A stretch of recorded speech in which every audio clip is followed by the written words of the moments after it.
Vamos a dar inicio, buenos días a todas, a todos. Vamos a dar inicio a nuestra sesión 6 del curso.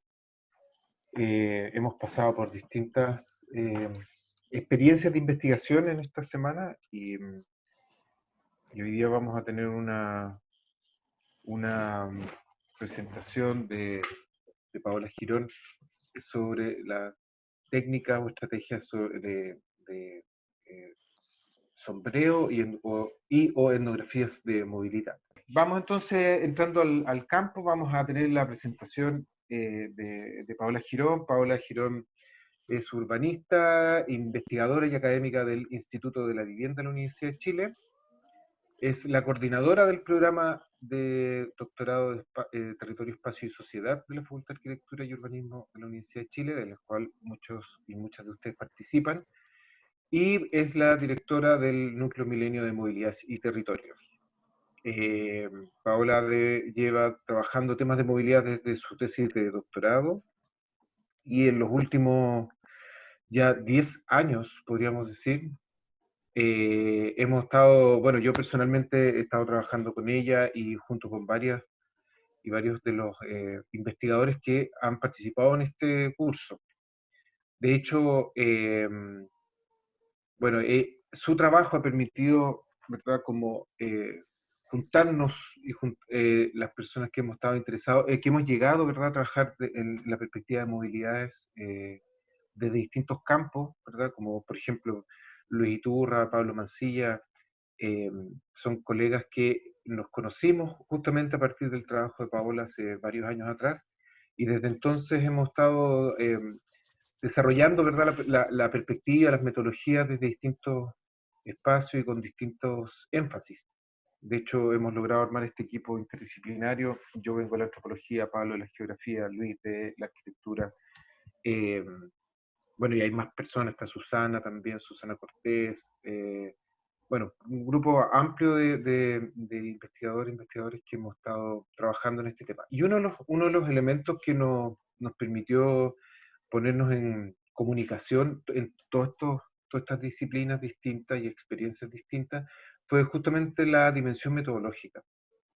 Y ahí, bueno, Paola desarrolló o ha estado desarrollando la idea de la etnografía de sombreo o acompañamiento, etnografías móviles, y eso nos ha ido, de alguna manera, ¿verdad?, esta estrategia metodológica la hemos ido desarrollando en distintos campos. Así que hoy día va a presentar justamente no solo la técnica, que probablemente muchos de ustedes ya la conocen, sino que también las distintas aplicaciones y las reflexiones que han surgido de trabajar esta metodología.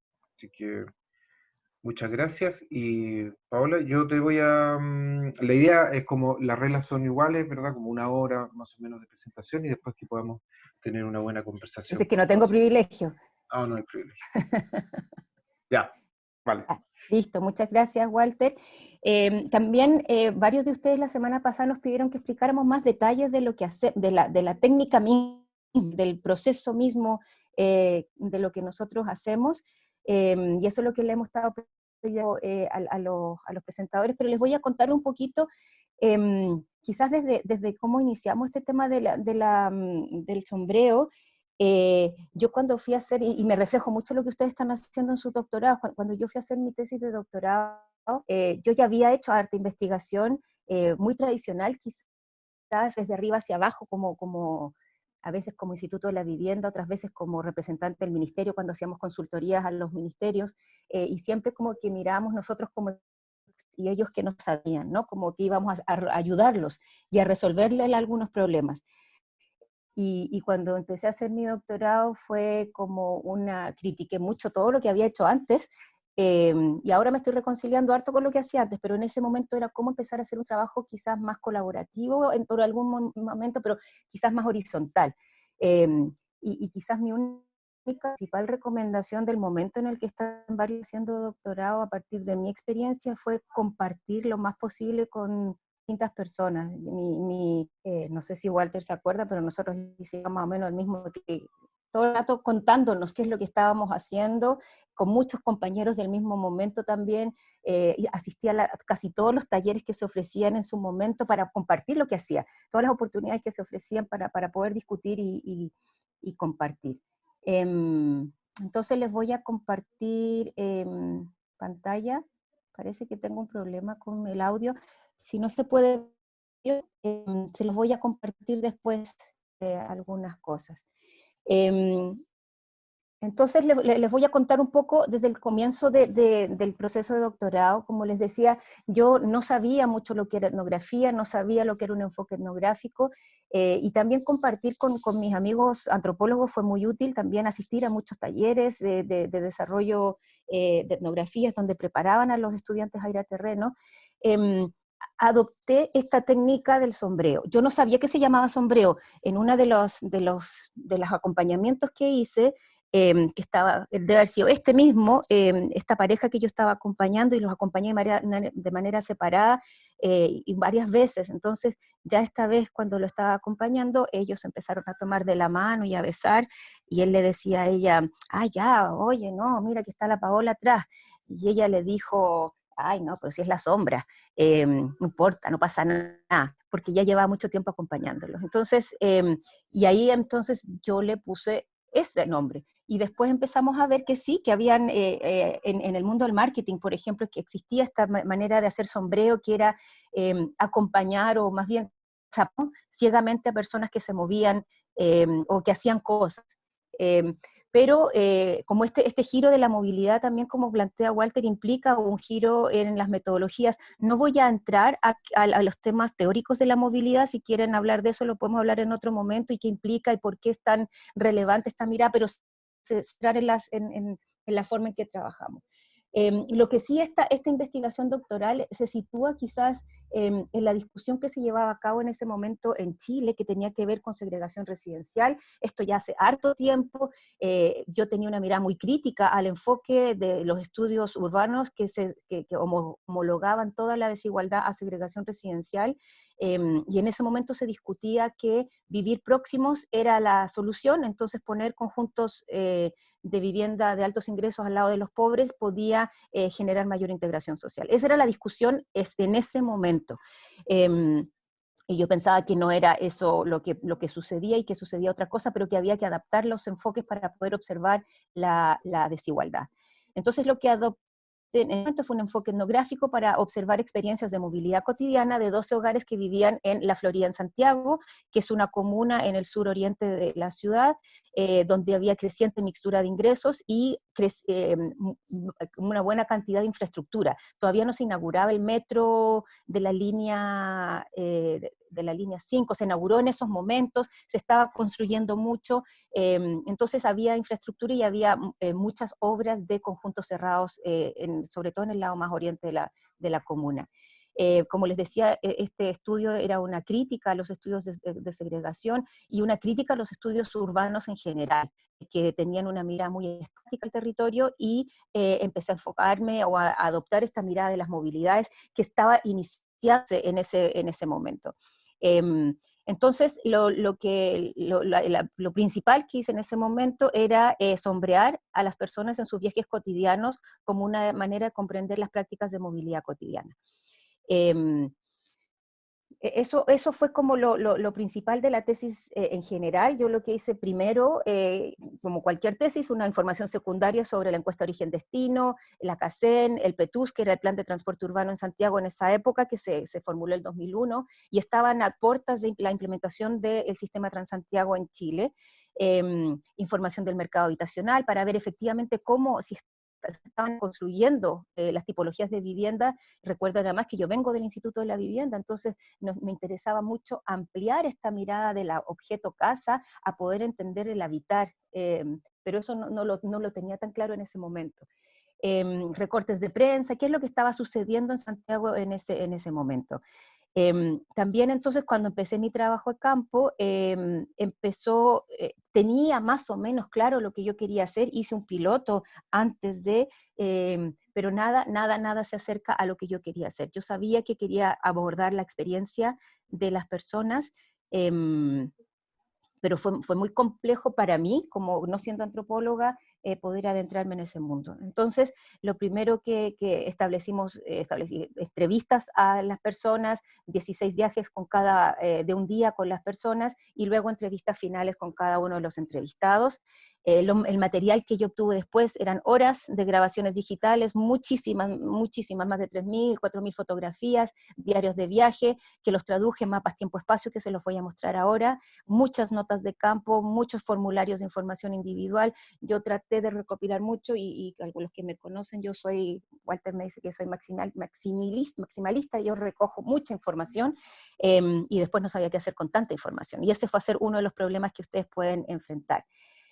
Seleccionar también los sectores que yo quería ver, que fueron 4 barrios de ingresos bajos, medios, medio altos y altos, y que estaban ubicados relativamente cerca a cada uno. Y además, una vez terminado este trabajo, volví a hacer entrevistas especialistas justo antes de la implementación de Transantiago. Entonces, este fue todo el trabajo de campo en general. Estos fueron los conjuntos que yo seleccioné.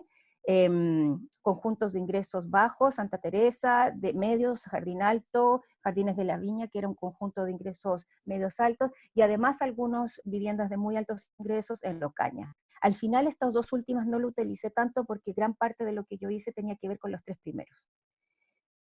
Y lo que hice, después de todo el trabajo de levantamiento de información, que ahora les voy a explicar cómo se observa y qué es lo que se levanta, y quizás fue lo más útil para mí, fue contar la historia de cada una de estas personas, buscar una manera en que pudiera contar y sintetizar la vida cotidiana que ellos viven todos los días, y utilicé estos mapas tiempo-espacio. En ese momento, y una tesis de doctoral es individual, entonces yo trabajé muy sola, esto era lo que yo podía hacer en ese momento con mis habilidades de ese momento. Entonces, estos mapas tiempo-espacio me sirvieron mucho para entender esta dimensión espacio-temporal, que no es solamente el espacio plano, sino que el tiempo tiene una relevancia muy importante.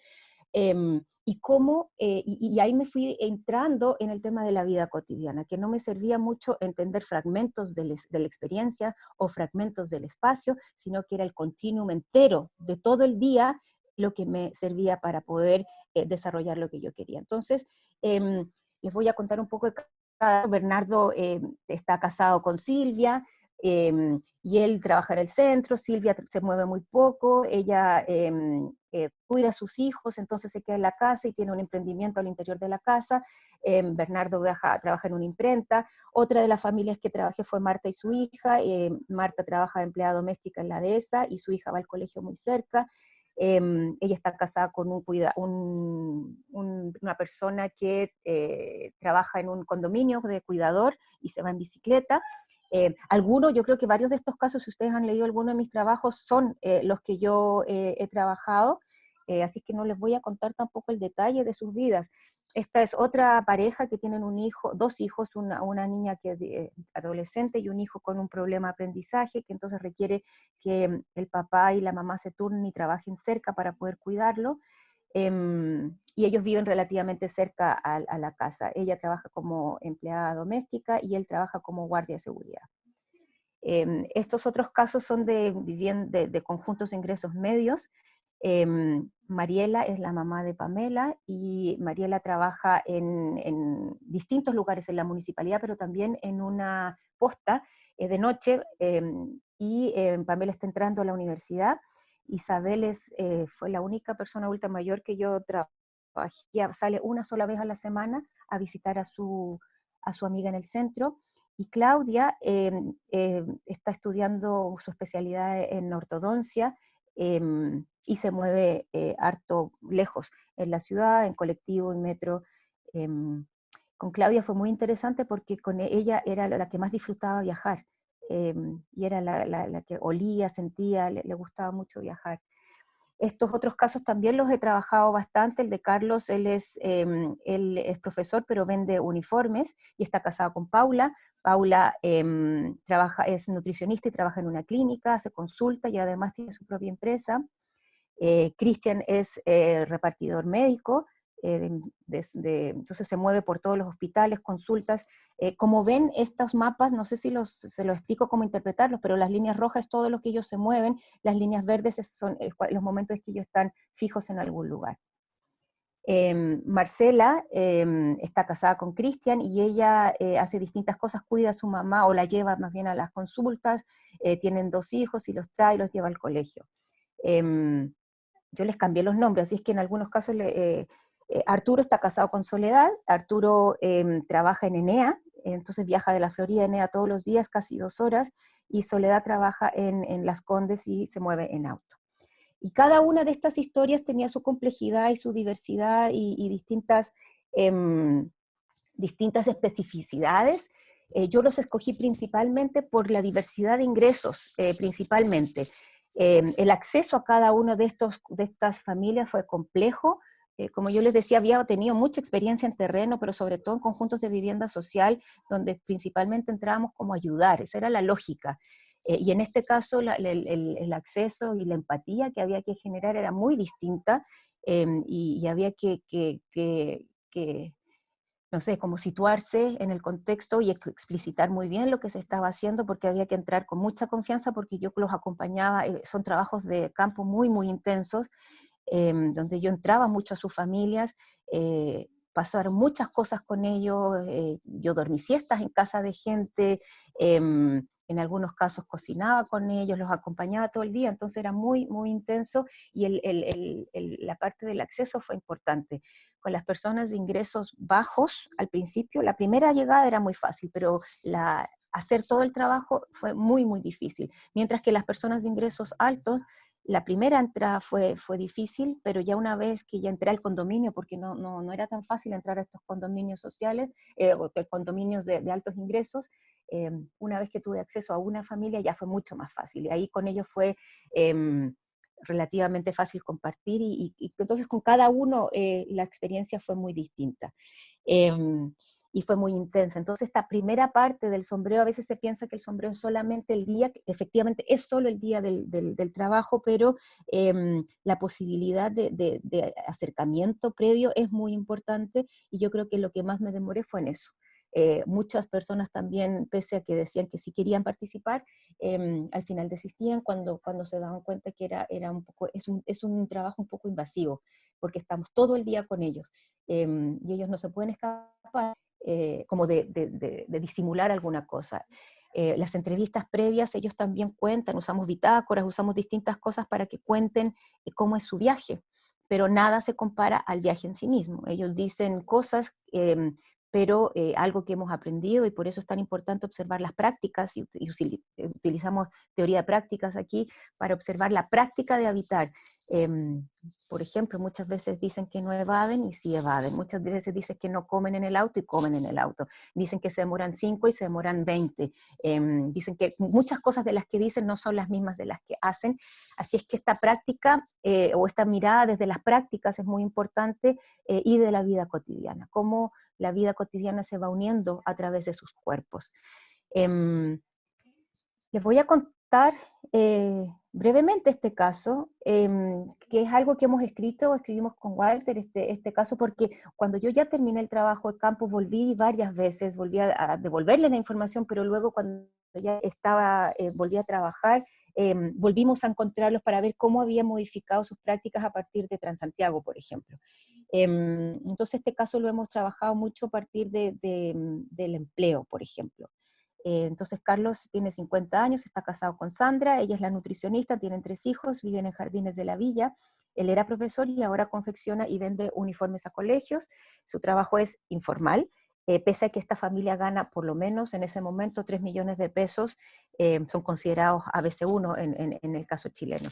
Gran parte de sus ventas se llevan a cabo en estacionamientos de los colegios, no tiene una rutina regular, según él es el chofer, la nana, junior, secretario de la familia. Entonces, este es el mapa tiempo-espacio. Como ven, lo que yo trato de hacer a través de estos mapas es identificar todo el movimiento durante el día, eh, y a través del mapa se hace bastante claro que en el viaje de Carlos es bien intenso. Yo me acuerdo la primera vez que lo acompañé, no estaba preparada para esta intensidad, y eso también ayuda a ver cómo un etnógrafo se prepara para el trabajo de campo.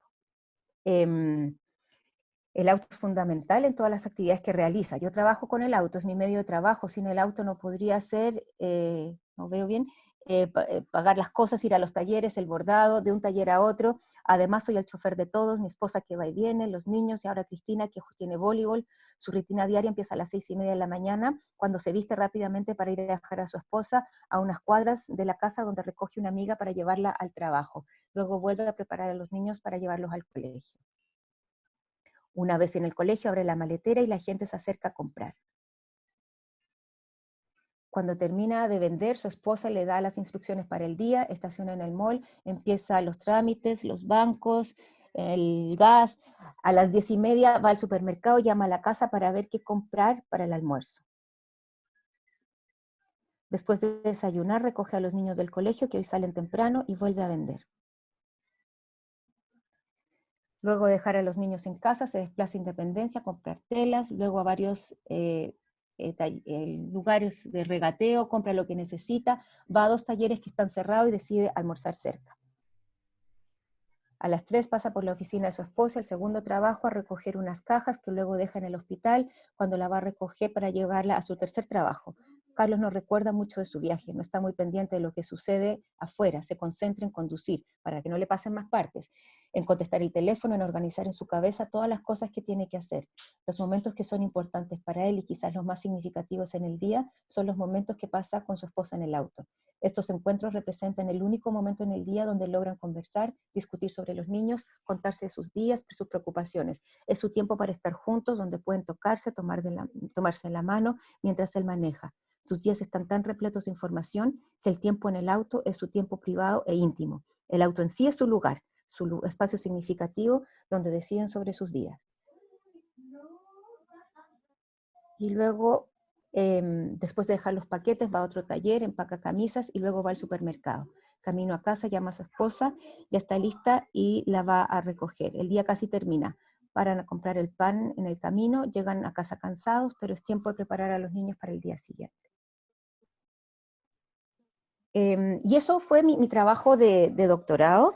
De las cosas que saqué, y creo que quizás lo más interesante y que les puede quizás servir es cómo armar relatos etnográficos de cada una de las experiencias que armamos, que observé, y a partir de esos relatos fui identificando en términos más teóricos y analíticos qué era lo que yo quería demostrar en mi tesis de doctorado. Entonces, el trabajo de campo se tradujo y estos mapas me ayudaron mucho para ir contando las historias de cada uno.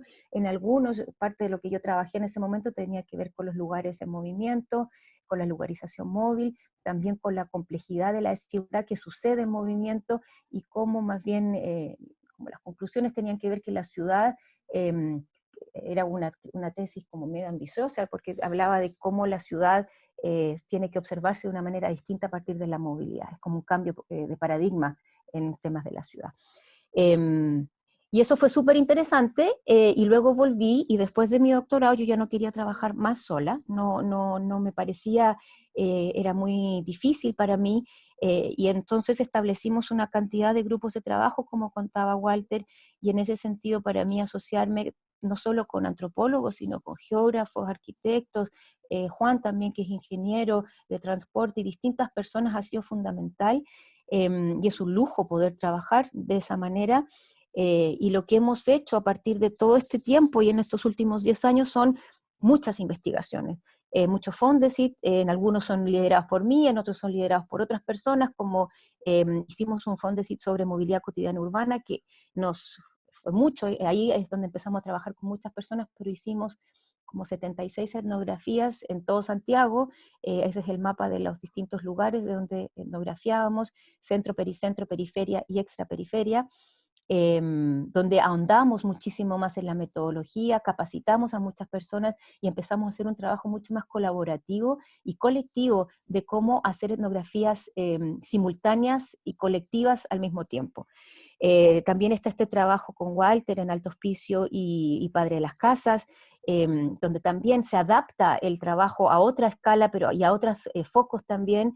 Con Juan Antonio Carrasco hemos trabajado tres Fondesit ya, uno sobre estrategias de movilidad en Concepción, otro sobre comida, cómo empezamos a ver la manera, a partir de las observaciones etnográficas, veíamos que la gente comía mucho en la calle, y el trabajo de Juan en Concepción tiene que ver con la localización de la comida, pero en Santiago analizamos todas las estaciones de metro y la comida que se vende afuera de las estaciones de metro. En otro trabajo trabajamos con Alejandro Tirachini y para entender la evasión en el Transantiago, últimamente con el tema de los conocimientos situados. Otro que estamos trabajando con Juan es sobre los cuidados y la movilidad. Ahora estamos trabajando un mini COE sobre trabajadores móviles digitales. También hicimos etnografías virtuales en pandemia en estos últimos meses y muchos tesistas que han trabajado con nosotros en los distintos programas que hemos tenido. Y ha sido como un trabajo bien, bien colaborativo. Y algunos temas que salen, que como les decía, no voy a andar en los temas porque ahí hay hartas publicaciones que pueden salir, pero hemos trabajado sobre las espacialidades diferenciadas, sobre el espacio público desde la movilidad, como el concepto de trayecto nos ha sido muy útil, de hecho lo trabajamos a nivel de planificación urbana sobre todo, en el MOVI trabajamos mucho de eso, la movilidad interdependiente, qué pasa con los niños sobre todo y los adultos mayores, y los temas de cuidado, los lugares móviles, transientes y fluidos, cómo sucede esa lugarización en movimiento, mucho sobre cuerpo, corporalidad y el movimiento, la ampliación del cuerpo a través de las tecnologías y los teléfonos celulares, pero también las bicicletas o los objetos con los que uno se mueve, las infraestructuras móviles y humanas. De hecho, la próxima semana tenemos un taller sobre eso. El urbanismo fragmentador, que es nuestra como propuesta de cómo los planificadores urbanos fragmentan el territorio y los habitantes lo surcen y lo unen. Accesibilidad, las barreras, eso también hemos trabajado harto sobre eso y hemos hecho talleres con niños para explicarles las barreras y lo estamos usando mucho en planificación urbana. La experiencia de moverse en el sistema de transporte, y ahí dialogamos mucho con la ingeniería de transporte, temas de empleo y movilidad, como estos trabajadores móviles, o el caso de Carlos, por ejemplo, alimentación, vida cotidiana. Para nosotros la vida cotidiana surge como un enfoque muy potente para poder entender la ciudad, los cuidados y las ciudades que cuidan, estamos trabajando últimamente, el habitar en borde, el empleo en movimiento, el habitar cotidiano, y últimamente nuestra propuesta tiene que ver con el urbanismo situado, que también los podemos ver. Entonces, ¿en qué consiste esta técnica? Es una técnica etnográfica basada en la observación participante, que sirve para producir información referente a la experiencia espaciotemporal en movimiento de los habitantes en su vida cotidiana.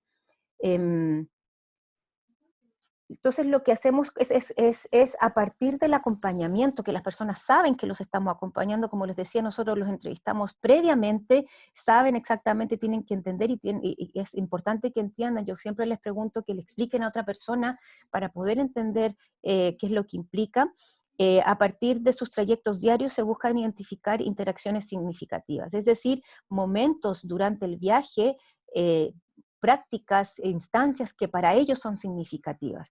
Y ahí lo que intentamos es mapear la espacialidad de este movimiento. Para nosotros el espacio es fundamental, la relación de cuerpo con el espacio es muy importante desde las propias personas, incluyendo las emociones, la corporalidad, la materialidad, las cosas, los trayectos, significados, las estrategias. Entonces no es solo importante destacar el tipo de espacio que hay, es decir, no es solamente que hay árboles, por ejemplo, sino cuál es la espacialidad que se produce desde la experiencia del habitante, es decir, la relación que hay entre la persona y el espacio donde está habitando. Entonces esta estrategia, la primera parte que tiene que ver con el acceso, y creo que Luis Iturra habló mucho sobre eso, es muy complejo como entender de lo que uno quiere hacer, porque como les decía, es entrar en la vida íntima de las personas, y hay que desarrollar una empatía, afecto, cercanía, situarse también, trabajar muy horizontalmente, explicar muy bien, y explicar desde dónde uno viene también. Luego las entrevistas y el acercamiento a la práctica inicial implica conocer la composición familiar, las rutinas, el día típico, dónde y cómo se mueven, con quién, la gestión de la vida, qué es lo que hacen las personas cotidianamente, las barreras que ellos detectan, y ahí usamos distintas cosas dependiendo del proyecto y dependiendo de la situación también.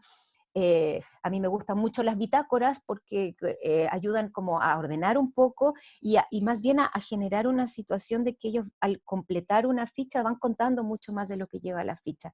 Pero también hacemos mapas, hemos hecho dibujos y algunos dibujos nos han servido mucho para entender y otros también han servido mucho para discutir cosas. Y luego está el mombreo, que es este acompañamiento durante el trayecto de ida y de vuelta, y independiente de lo que las personas, a ver, lo que es todas las movilidades que suceden durante un día. Si la persona va a trabajar al centro, por ejemplo, y luego no salen todo el día de su trabajo, nosotros esperamos hasta que salgan en la tarde. Pero si todo el día se pasa moviendo, el acompañamiento es todo el día. Hemos tenido casos de personas que salen a las 6 de la tarde y vuelven a las 3 de la mañana. Entonces el acompañamiento es durante todos esos momentos en que se están moviendo.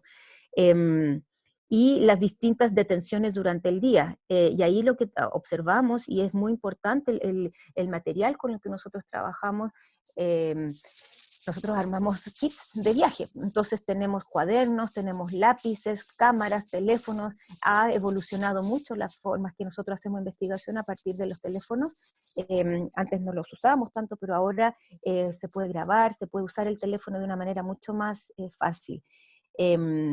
Y ahí vamos armando bitácoras de viaje, dibujos, fotografías, videos, los GPS ayudan mucho a veces, pero más que hemos dejado un poco de georreferenciar, más útil ha sido entender el trayecto, más que la precisión, es comprender la vida.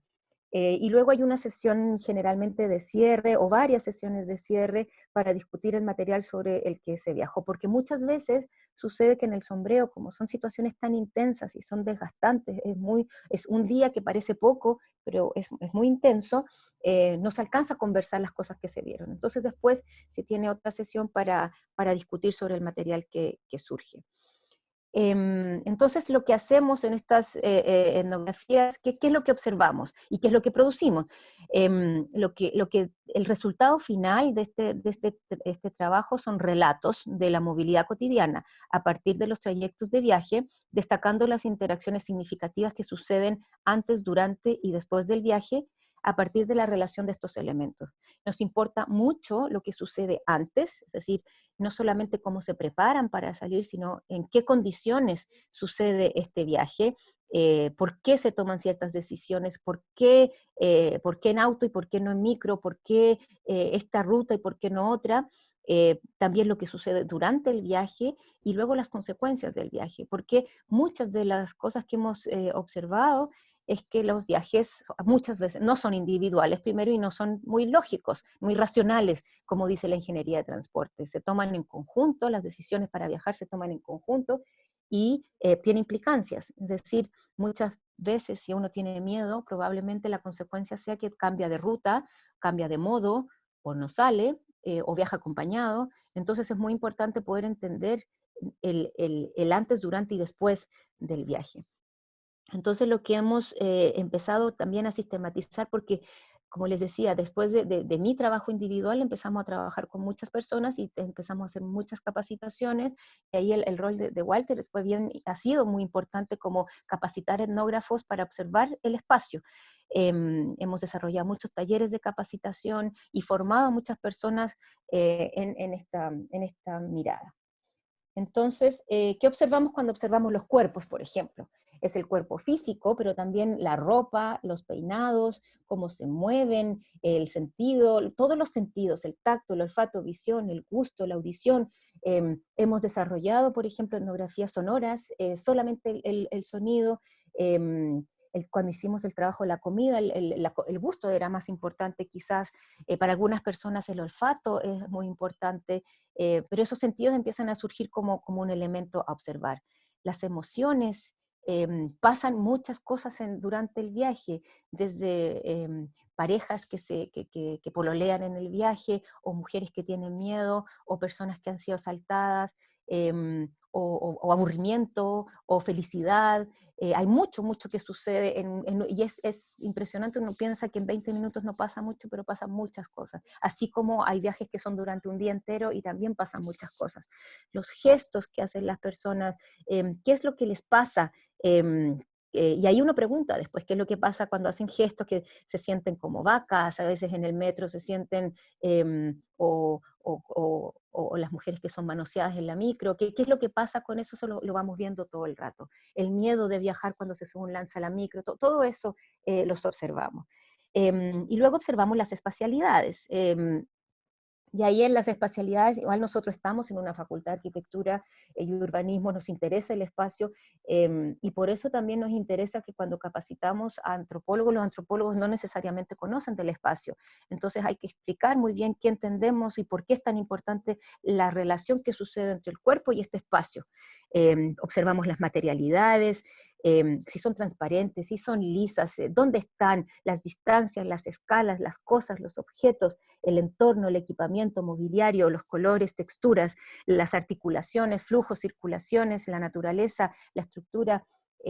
Y es bien interesante porque a partir de las etnografías y lo que se cuenta de esta espacialidad, nosotros somos capaces de hacer un análisis urbanístico también de dónde habitan y cómo se generan estas espacialidades en movimiento. También observamos a los otros, las personas individuales, pero también los grupos de personas. Sabemos como la fila para esperar, los grupos de hombres que están en ciertas esquinas que generan miedo, o distintas personas, los vendedores, los que ayudan, los choferes, los guardias, las policías. Todo eso se observa. Las cosas también que están afuera, los elementos de infraestructura, no infraestructura, sino las mochilas de los otros, por ejemplo, los teléfonos de los otros, los libros de los otros, y según los usos y las actividades de cada uno. Vemos ahí los significados que tiene cada situación y cada interacción, y ahí es donde vamos viendo el proceso de lugarización y de apropiación del espacio. ¿Qué significa esta relación de cuerpo-espacio con los otros a medida que se va viajando? Entonces, yo sé que algunos de ustedes están trabajando con el concepto de apropiación o de significación del espacio, y para nosotros entender el significado ha sido muy importante, que sucede durante el viaje, pero muchas veces lo conversamos después. Las estrategias que desarrollan las personas para moverse, las decisiones que se toman antes, durante y después del viaje, en el corto plazo puede ser las zapatillas que usé ese día, o en el largo plazo que tiene que ver, no sé, me cambié de trabajo o de casa por la movilidad, o si son individuales o si son colectivas, no solamente con el núcleo familiar, sino a veces se toman, como hemos visto muchas veces, con los vecinos o con los compañeros de trabajo, se toman decisiones. Y lo último tiene que ver con las atmósferas, que es lo que les contó Luis Iturra, ¿no? ¿Qué es lo que se genera? ¿Qué es lo que pasa ahí con esta espacialidad que va cambiando a lo largo del viaje?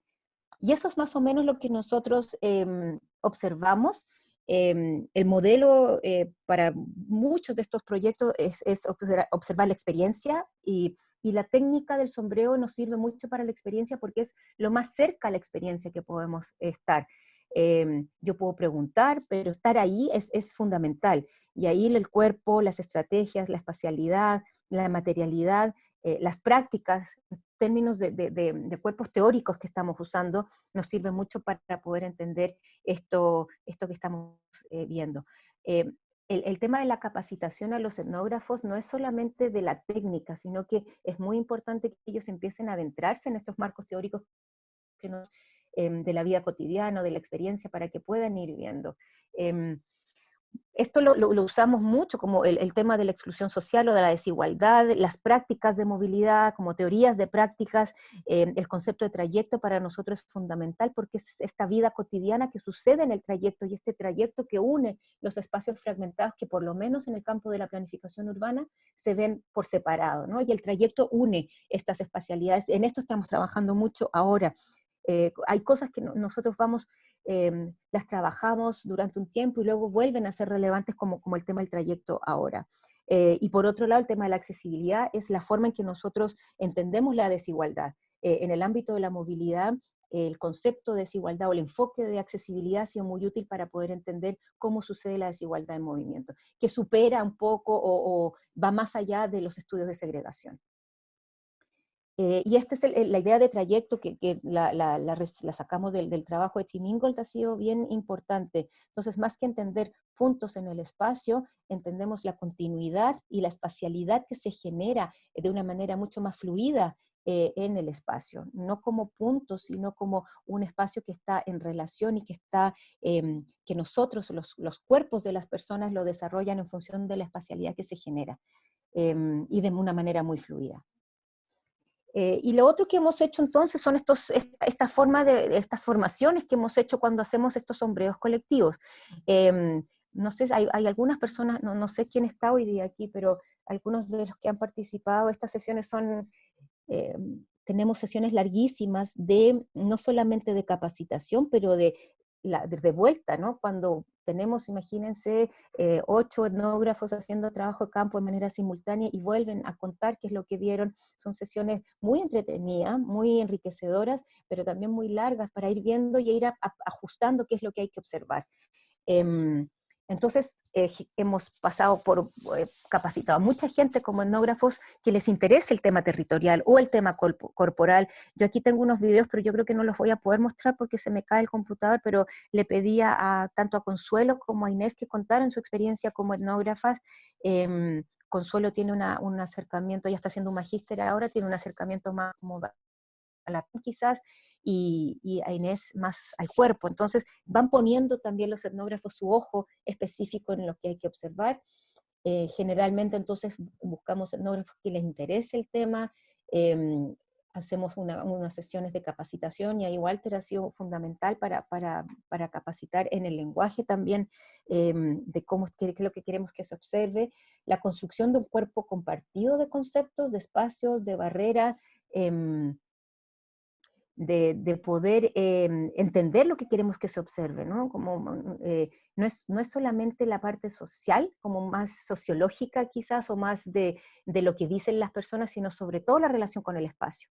La definición de casos, cuáles son los casos que vamos a observar, cuáles son los trayectos, los habitantes, seleccionar a las personas con las que queremos trabajar también es difícil porque el acceso a los casos no es siempre fácil, como les digo, es una forma un poco invasiva, entonces hacer una entrevista es bastante simple, pero hacer un acompañamiento y que las personas estén dispuestas, y el día del acompañamiento es muy agotador, hay que estar preparado, hay que estar... como les decía, yo en una de esas andaba con tacos y no pude, fue muy difícil hacer el trabajo, entonces desde ahí con zapatillas, acomodarse al otro, acomodarse a lo que la otra persona va a hacer, y estar en disposición. Si te dicen a las 5 de la mañana hay que llegar 10 para las 5 de la mañana, si no hay que interrumpir, tratar de no interrumpir el trabajo que ellos desarrollan. Entonces la preparación de los casos incluye estas entrevistas, los mapas, bitácoras, dibujos. El día del acompañamiento, como les decía, es intenso y no sabemos lo que va a pasar. Nos pueden decir lo que va a pasar, nos cuentan cómo va a ser el día, pero no es lo mismo estar ahí. También hay un alto grado de improvisación. A mí me ha pasado que voy a hacer una etnografía de una persona, al final termino haciendo la etnografía de la pareja, o alguien se enferma o algo sucede en ese día y uno tiene que estar muy dispuesto a modificar lo que tenía pensado que iba a hacer. Como les expliqué ahora, qué es lo que se observa y cómo se registra, el cuaderno de campo es muy importante, las fotos también, las GoPro, las máquinas también nos han ayudado, a veces más que a devolver alguna información, a poder volver a registrar y acordarse de lo que sucedió.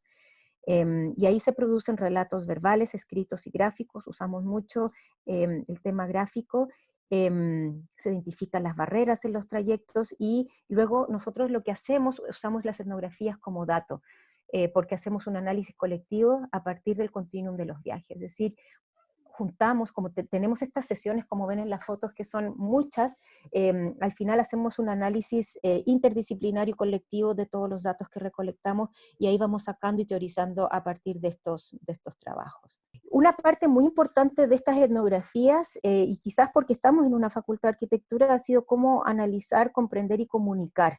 Yo creo que ahí trabajar con Luis Iturra ha sido, no sé si Lucho está aquí, pero ha sido muy bonito, muy enriquecedor por la forma en que nos ayudó o nos ayudamos mutuamente a poder observar el espacio a partir de los dibujos. Yo creo que les compartimos este trabajo a partir de una de las etnografías que hicimos. Escribimos este texto del el viaje de Gloria, y lo que explica ese texto es cómo usamos el dibujo de una manera. El propósito era hacer un dibujo para poder comunicar, pero es a través del dibujo que nosotros logramos ir analizando también el caso de Gloria. Al principio, el caso de Gloria era contar solamente su viaje, que ella salía, lleva a sus hijos y a su marido a trabajar en el golf, y luego va a dejar a los niños en Providencia, y va a Independencia, y luego está el trabajo o que lleva a su madre al hospital, y luego a los hermanos y a su tío. Eh, y así se fue armando el dibujo. Y luego empezamos a ver que le llamamos esto la flor, ¿no? Que los viajes de ella eran interdependientes, es decir, que el viaje a su marido dependía de ella dependía de él, el viaje con sus hijos, las compras, los supermercados, sus padres, todos tenían estas islas de interdependencia que ella las unía con al principio entonces estaba la casa en el centro del dibujo, y el marido era más o menos el que manejaba el auto. Eh, la etnografía ya estaba hecha, nosotros estábamos solamente trabajando en el dibujo para poder entender lo que queríamos decir. Y luego el dibujo se empezó a complejizar cuando empezamos a ver que el centro no era la casa, sino que era ella en el auto, y empezamos a ver que ella era la esclava del auto. Y ella tenía que choferear a toda su familia para que ellos pudieran desarrollar sus vidas. Y empezó a complejizarse este dibujo de poder entender cómo entonces ella llevaba a todas estas personas, y su vida empezaba como que ella empezaba a sentir menos libertad. El auto generalmente es entendido como un elemento de libertad, pero en el caso de Gloria se empezaba a ver como la esclava y la pérdida de. Y luego se iban mejorando el dibujo, y ahí las ideas de Lucho Iturra eran muy importantes de cómo ir haciéndolo más bonito y más fácil de entender, pero ese proceso es lo que nos interesaba.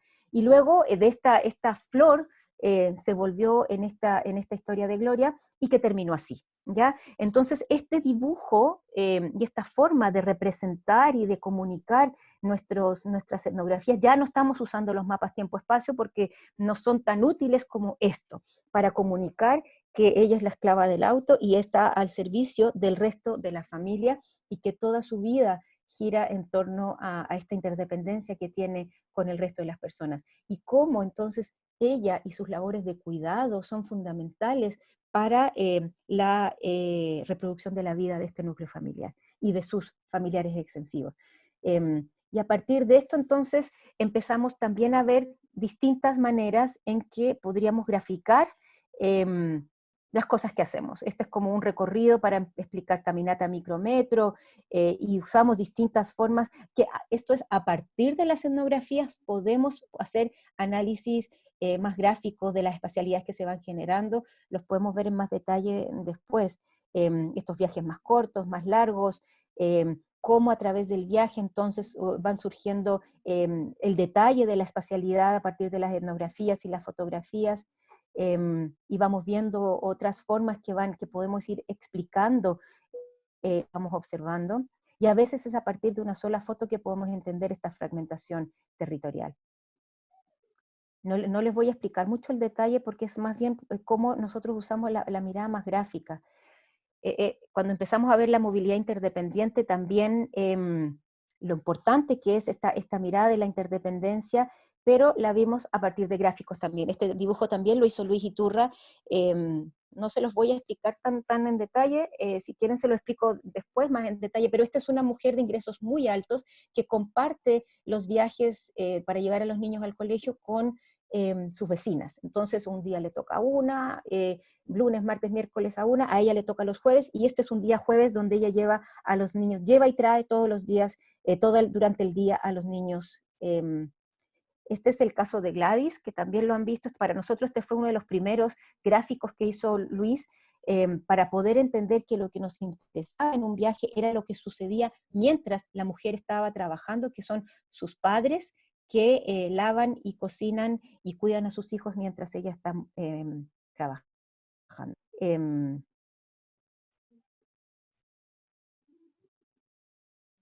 Este es el viaje de Gladys, y empezamos a ver el tema de los cuidados. Este es el caso de una tesista con la que yo trabajo en México, en Ciudad Juárez específicamente, y ella está viendo el viaje de los trabajadores que van a trabajar en las maquilas, y cómo en el bus tienen que llevar a sus hijos porque no tienen quien los cuide. Entonces, mientras el turno del papá, llevan al niño, el turno de la mamá lo trae de vuelta, y se pasa horas en el bus este niño. Este lo hemos contado muchas veces, este tiene que ver con la complejidad de la vida de muchas mujeres que cuidan en un viaje muy complejo versus el viaje pendular del marido. Estas son las cadenas de cuidado.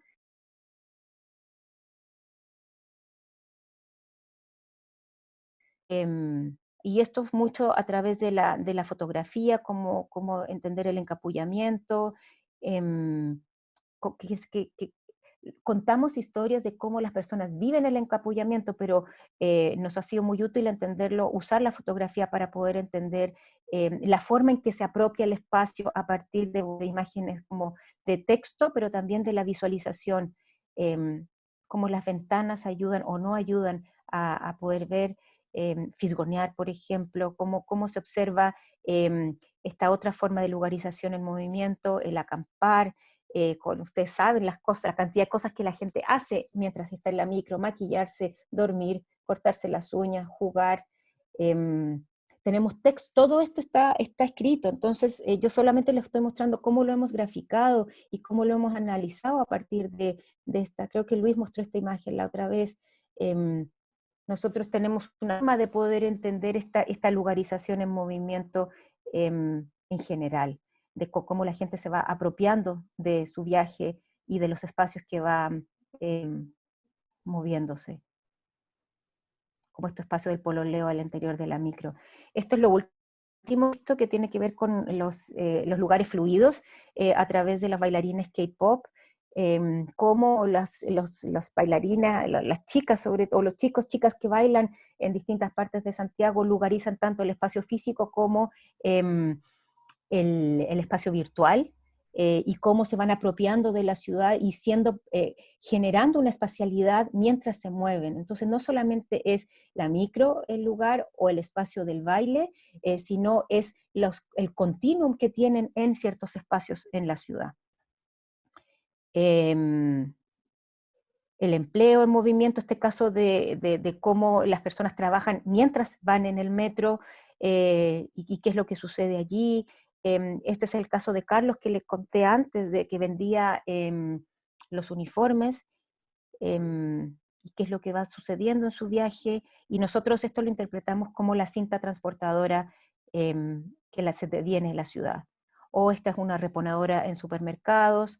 Esta es una mujer que trabaja de empleada doméstica en 4 lugares distintos, y ahí entonces cómo va cambiando la forma en que el trabajo se va diversificando. Ya no es una empleada doméstica que duerme puertas adentro, sino que cómo ella empieza a manejar sus días. También dibujos, distintas cosas que hemos tratado de poder ir viendo para poder graficar y explicar de mejor manera lo que queremos transmitir. O a través de las barreras. Y así muchas cosas que hemos tratado de ir usando nuestras herramientas más bien. Ahí estaba apagada. Nuestras herramientas, y yo haciendo gestos y todo, y tenía mi cámara apagada. Eh, pero bueno, y les mostraba así cómo se hacía, pero bueno. Em, entonces eso es más o menos lo que hacíamos con el sombrero. Eso es, y ha devenido en cosas distintas. Lo último que hicimos este semestre, a partir de marzo, abril, fue acompañamientos virtuales de personas que se podían mover mientras nosotros estábamos encerrados, y eso fue muy interesante, muy difícil también, y muy conmovedor. Fue como una experiencia afectiva muy fuerte. donde podíamos acompañar a las personas a través del teléfono, a través de sus relatos. Ellos más o menos nos iban contando sus vidas y nosotros las analizábamos colectivamente. No sé cuántos casos fueron, Walter, originalmente eran 30, pero creo que al final nos quedamos con 20, se iban bajando algunos, y fue muy interesante poder sentir que uno estaba en la calle mientras estábamos guardados durante tantos meses, poder acompañar a personas en movimiento, eh, mientras, bueno, nos dimos cuenta que mucha gente en Santiago se estaba moviendo, no todos estaban guardados en las casas, y la vulnerabilidad que estaban viviendo muchas personas. Eso más o menos. No sé si queda claro, creo que fue Pedro Pablo el que pidió detalle de cómo se hacían las cosas. Eso fue detalle. No les conté, no sé si puedo hablar, podemos contar mucho sobre cómo usamos esto como teoría, pero yo creo que los trabajos y los papers y eso, en una sesión de movilidad podemos hablar sobre eso, pero nuestro enfoque de movilidad nos ha ayudado a poder observar esta vida cotidiana, y creo que hoy en día, sobre todo los estudios urbanos, lo que hace falta es mirar la vida cotidiana más que las teorías que categorizan previamente lo que queremos observar. No sé si tiene sentido esto, pero por allá va, y nuestra mirada también ha ido cambiando, nuestras metodologías han ido cambiando, se están volviendo quizás cada vez más cercanas, más cariñosas en ese sentido, de quizás menos es mejor, y más intenso, no sé, pero hemos cambiado, hemos ido adaptando según la situación.